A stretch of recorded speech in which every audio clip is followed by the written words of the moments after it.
Dear students, good morning. Myself, Dr. Ashish Garg, Associate Professor in Chemistry, SATE, RN Ruia, Government College, Ramgarh Shekhawati, district Sikar, Rajasthan. बच्चों, BSc part third में first paper अकार्बनिक रसायन, inorganic chemistry, हमने topic start किया हुआ है organometallic compounds. और हम ऑर्गेनोमेटेलिक कंपाउंड्स में आज एक विशेष प्रकार के कॉम्प्लेक्सेस, जिसमें मेटल इथाइलिनिक कॉम्प्लेक्सेस। बच्चों, यहां पर जो इथाइलिन, इन का मतलब डबल बॉन्ड, यानी इनमें पाई इलेक्ट्रॉन्स मेटल के साथ कोऑर्डिनेट बॉन्डिंग करते हैं, राइट। यहां पर मेटल के साथ मतलब ट्रांजिशन मेटल्स के साथ रिक्त डी कक्षकों में, खाली एम्प्टी डी ऑर्बिटल्स में ये इलेक्ट्रॉन्स को डोनेट करते हैं।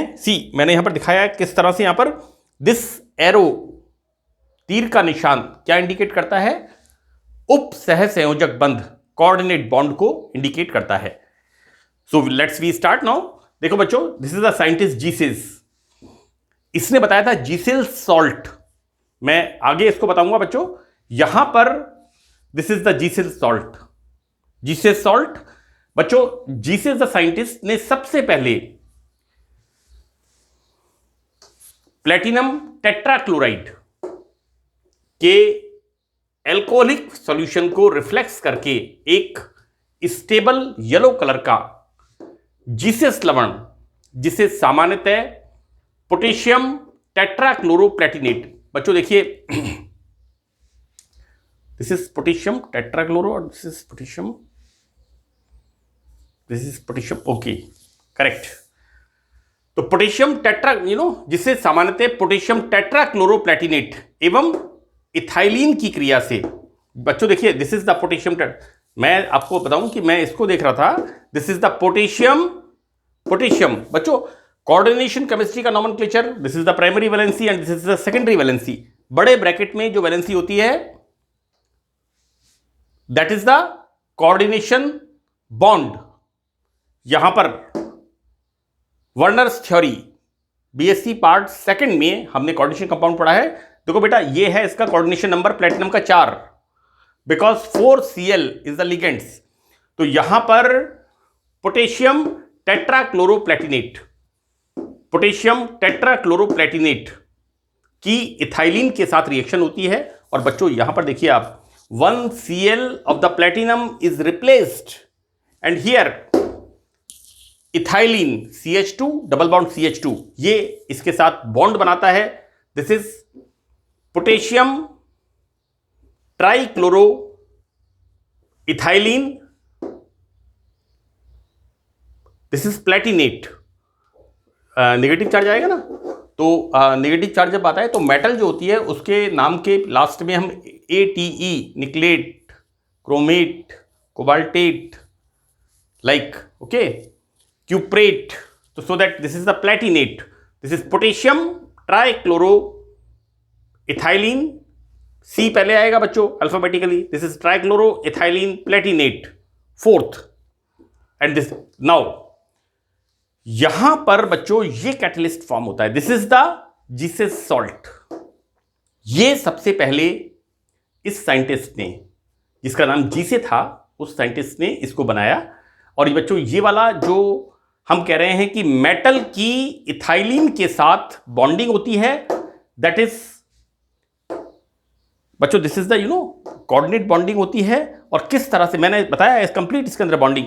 ये diagram is sufficient to explain each and everything. इस चित्र से मैं आपको एक एक चीज क्लियर कर दूंगा। तो बच्चों देखिए, हमने this is the complex platinum, now Cl, 3Cl and this is the C2H4। बच्चों C2H4, और यहां पर इस पर चार्ज लगा देते हैं, है ना, इस पर चार्ज, बिकॉज पोटेशियम इसका हमने ऐड नहीं किया है इस पे। इस कॉम्प्लेक्स के ऊपर, संकुल के ऊपर ऋणावेश। देखिए बच्चों, ऐसा है कि इसकी ज्योमेट्री कैसी होगी, like this. This is the square planar structure. और यहां पर स्क्वायर प्लेनर कॉम्प्लेक्स आयन की संरचना में जैसा मैंने आपको बताया इस तरह से, जैसे काजू की बर्फी होती है स्क्वायर प्लेनर, एग्जैक्टली क्योंकि बच्चों को काजू की बर्फी से उससे ज़्यादा प्रॉपर समझ में आएगा। तो यहां पर इसमें इथाइलिन अणु जो बॉन्ड बनाता है बच्चों स्क्वायर प्लेनर स्ट्रक्चर की फोर्थ कोऑर्डिनेशन स्थिति पर इस प्रकार जुड़ता है कि उसकी CC दिस बॉन्ड, इसका एक्सिस प्लेटिनम मेटल के लंबवत रहता है।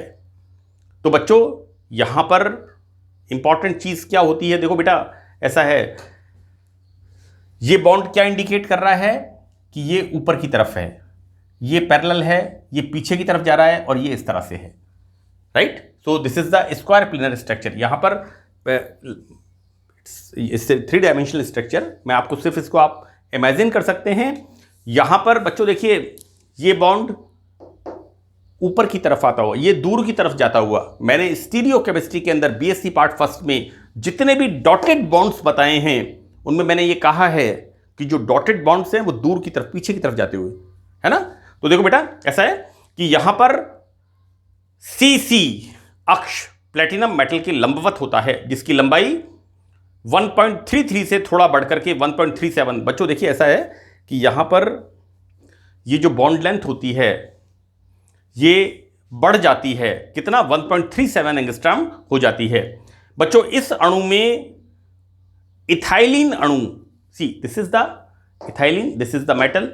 अब मेटल की इसके साथ बॉन्डिंग हम किस तरह से इसको एक्सप्लेन कर रहे हैं, तो देखिए बच्चों यहां पर क्या हो रहा है कि इस अणु में इथाइलिन अणु, बच्चों this is the ethylene, this is the pi bond, pi electrons, और metal, these are the metal orbitals के बीच में बॉन्ड की नेचर, बंध की प्रकृति में बच्चों this is the sigma bond and this is the pi bond.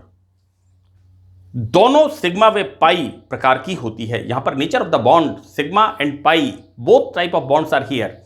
बच्चों देखिए इथाइलिन अणु के पाई इलेक्ट्रॉन्स, धातु आयन के, बच्चों देखिए यहां पर इथाइलिन अणु के पाई इलेक्ट्रॉन्स मेटल के खाली डी कक्षकों के साथ, ऑब्वियसली मेटल में कौन से ऑर्बिटल्स खाली होंगे, डी कक्षक। तो यहां पर इथाइलिन के भरे हुए स्टार एंटी बॉन्डिंग पाई ऑर्बिटल्स जिनमें इलेक्ट्रॉन्स होते हैं वो मेटल के खाली कक्षकों के साथ सिग्मा उपसहसंयोजक बंध बनाते हैं बच्चों, जबकि it forms bond like this. जबकि यहां पर क्या हो रहा है, इथाइलिन अणु के खाली कक्षक पाई कक्षकों के साथ धातु के भरे हुए डी कक्षक बैक बॉन्डिंग करके, बेटा this is the back bonding. यहां पर जो बैक बॉन्डिंग हो रही है किस तरह से बच्चों, this is the sigma bonding, while this is the back bonding, this is the pi bonding। जैसा मैंने कहा यहां पर कि दोनों सिग्मा व पाई प्रकार की होती हैं, राइट। तो बच्चों देखिए मैंने यहां पर कोशिश की है मेटल इथाइलिन,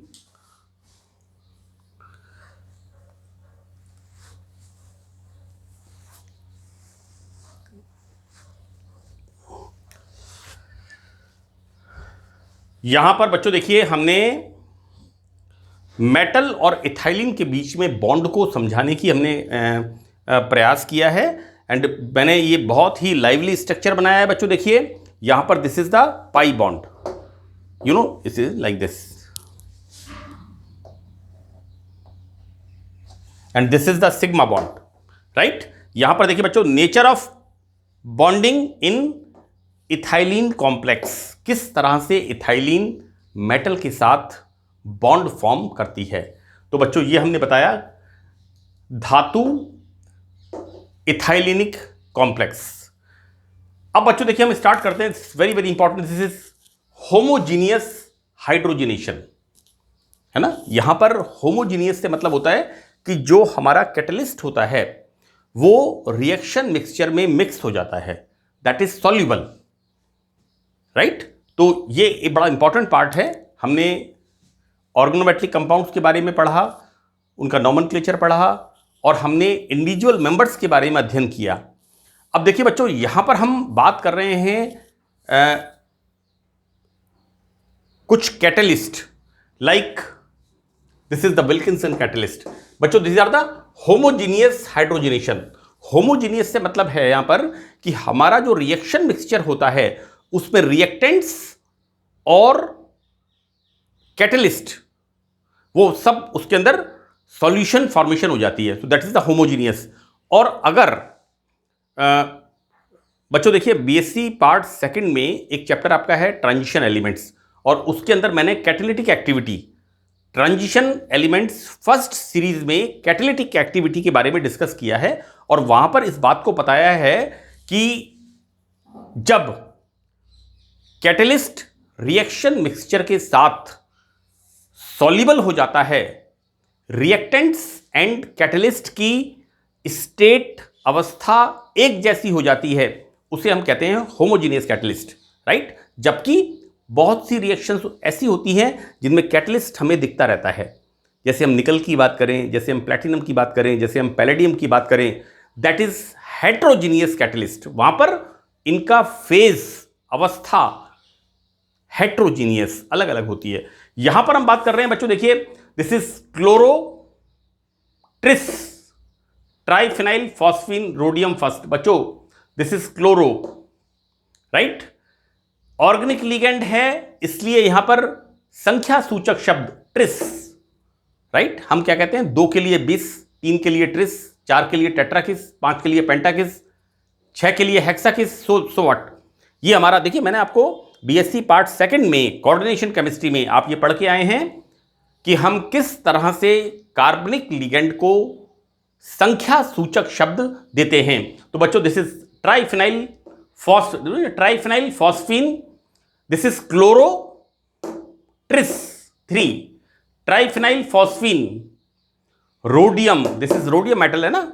हम सेकंड ट्रांजिशन सीरीज 5वां period YZR NB MOTC RU RH rhodium, PD palladium, AgCd, like you know, इस तरह से हम पढ़ते हैं इसका कि जो सेकंड ट्रांजिशन सीरीज है 5th पीरियड में, it started from yttrium YZR zirconium NB MOTC RU RH PD Ag RU RH is rhodium. हम रोडियम की बात कर रहे हैं। तो बच्चों, ये कहलाते हैं Wilkinson catalyst, is the name, like Ziegler Natta catalyst, trialkyl aluminium and titanium tetrachloride.